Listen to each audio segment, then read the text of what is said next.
Ishwarji, whenever I listen to your satsangs, I find it difficult to stay awake.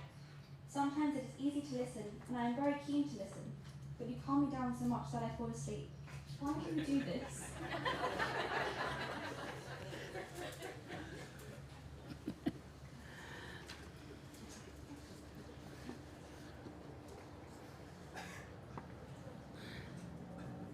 Whenever I listen to your satsangs, which mean discourses or talks, I find it difficult to stay awake.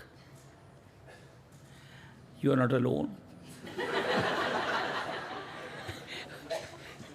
Not only listening to satsang, in Wisconsin, USA, I was once teaching people how to meditate. I asked them, close your eyes, withdraw your attention. After a while, I felt I was snoring. I opened my eyes, I was snoring, everybody staring at me. Not only listening to satsang, speaking of satsang makes you go to sleep. Of course, I turned it around and said, this is an example what happens. To my advantage. But that was, why does this happen?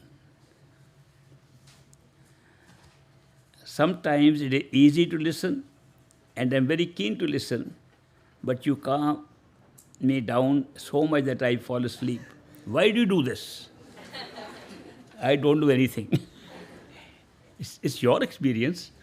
You are doing it to yourself. Why does it happen? Because when we listen to something that is not of this world, not of the worldly experience, we are trying to listen and experience little bit at the same time when we're listening. It's automatic. I say, when we do this, your thought comes. When I do this, it's automatic that you try to imitate that little bit at the same time when you're listening to understand it better. When you try to pull your attention in, the process is very similar to the process of sleeping at night. It's just a shift of attention. At night, what happens? The attention which is operating from third eye center does not seem to be operating from the third eye center, the physical body, seems to descend. Comes down, when it's a little down, so sleepy. We feel sleepy. When it goes down, here, we are dreaming. When it goes down, deep sleep, forgotten dreams. This is a continuous process we are doing in the energy centers below the eyes. Continuous, every night we do it. So that is why when we're listening to something and trying to understand it, something, if I say I'll describe pizza and ice cream to you, you'll never go to sleep. But when I talk of things which are not visible outside but depend on what is inside, your tendency is to say, what is he doing? Where is it? We try to experiment side by side, little bit. And the attention moves the same way like in sleep, and that's why we feel so sleepy.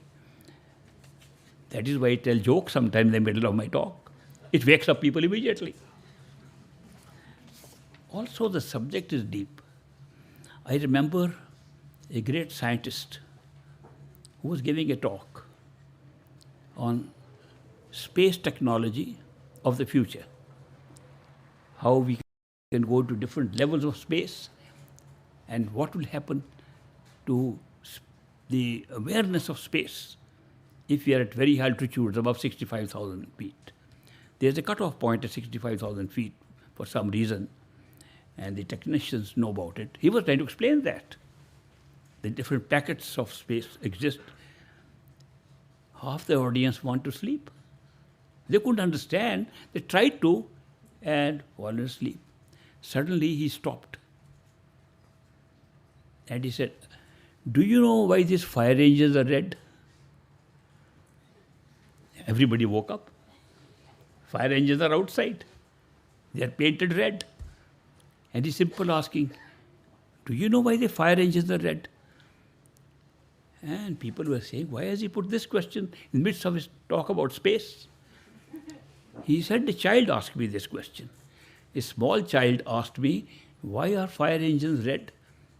And I told him, you know, red is the color of fire. He said, not exactly. I said, okay. Red is color of danger. He didn't accept my answers. And he said, I'll tell you why fire engines are red. He said, fire engines are red because they have 4 wheels and 8 men.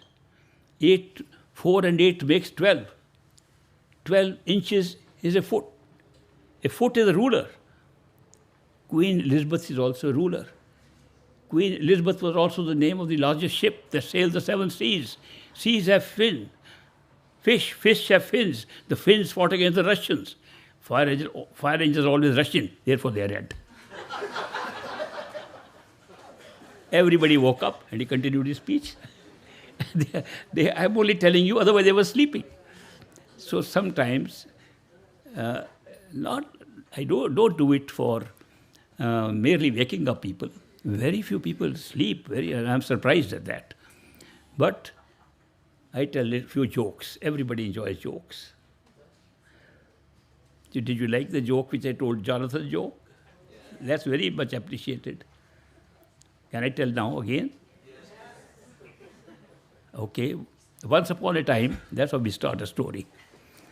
Once upon a time, there was a pastor of a church who had 2 parrots, and he had trained those parrots to say holy words from the Bible, sing hymns, and he also gave them beads in their hands so they could move the beads and say holy words. Great atmosphere was created, and people enjoyed seeing those parrots. And one of the parishioners, he went to the pastor, Pastor, you've done such a good job having trained these parrots, and they say such nice things all the time, so it makes a very nice, holy ambience. The pastor said, you can also have parrots and have the same thing. They're trained. Parrots are trained. Whatever you speak to them, they repeat. So you can train them to say anything. So the parishioner went to the pet shop and bought 2 parrots, brought them home. Unfortunately or fortunately, I don't know, the 2 parrots were female parrots. And when he opened the cage in the house, they both spoke at the same time. We are hookers. You want to have a good time? The parishioner was shocked. What kind of parrots have I brought? So he went to the pastor again. He said, I brought the parrot, but this is what kind of language they are using. The pastor said, you can retrain them. Maybe the owner of these parrots earlier put these words into their mouth. You can retrain them.